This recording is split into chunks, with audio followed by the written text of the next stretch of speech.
Grabe. Ang gugulo Ganun nila, pa rin no? sila. Kaya ako Lalo na si ano. Si Brixie, ang gulo na. Lasing na rin kasi.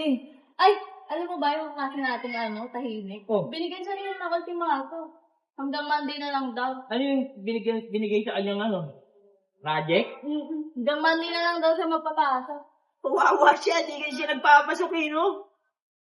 Pero, ang pagkakarinig ko, pag napasa na raw yung USB na rin. Wala na. Durog siya pagka napasa na yan. So, doon lahat yung nakarecord. Oo, dun sa USB. Taret na USB. Nang oras na parang, tara na. Tara. Antonio, Abuka po yan, Avenido. Ay, hindi pala na yung file nandun sa may USB. Kaso umuwi na yung mga estudyante. Ay, si Nico. Nito, pwede pa nasa school ka pa ba? Pasuyo naman ako na, padaanan sa faculty ng USB. Oo, nandoon, padaanan lang ako. Salamat.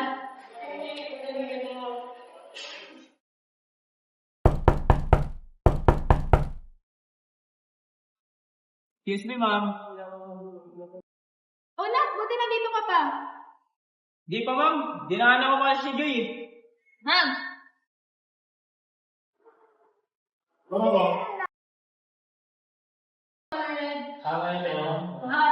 Salamat. Ingat kayo dalawa. Sige, ma'am. Ingat kayo, ma'am. Salamat, ingat.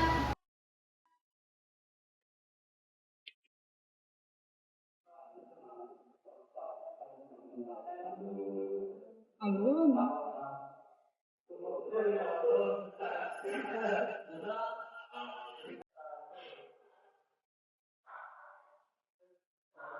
Kailangan ko nagpasok ko.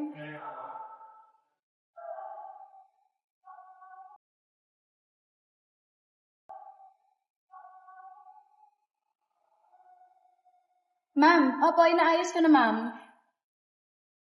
Kailangan ako ngayon dyan?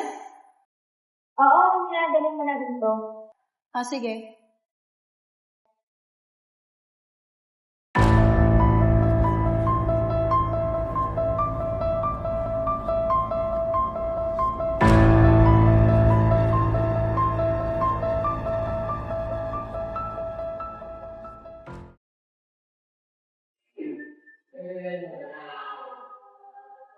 Asa na yung file? Hindi mo ba na-check, ma'am? Kailan mo na-check mo na? Wala kang sinisend. Yung USB, para ma-save ko na lang sa laptop ko. Hindi ba ako nag-send ng bagong ng file? Wala kaka-check ko lang. Wala talaga. Tuloy mo na lang yung USB para ma-save ko na lang dito. Ay, hala, hindi ko nadala. Sige, babalikin mo lang, ma'am. Saan ba yung USB? Ano ko nadala ko yun?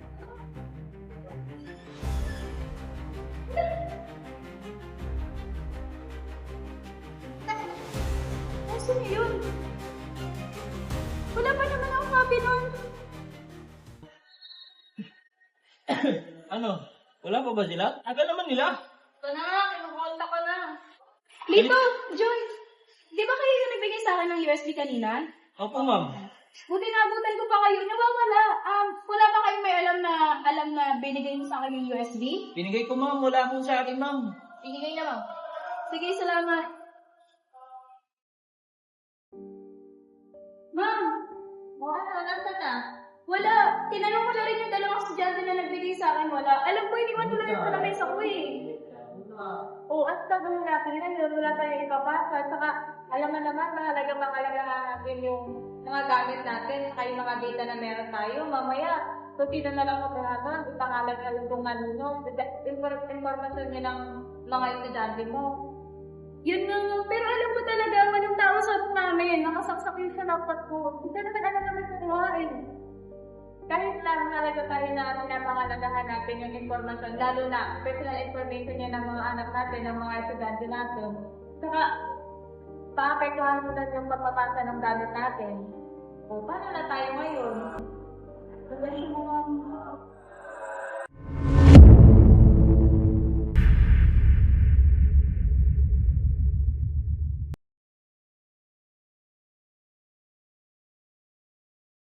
Sorry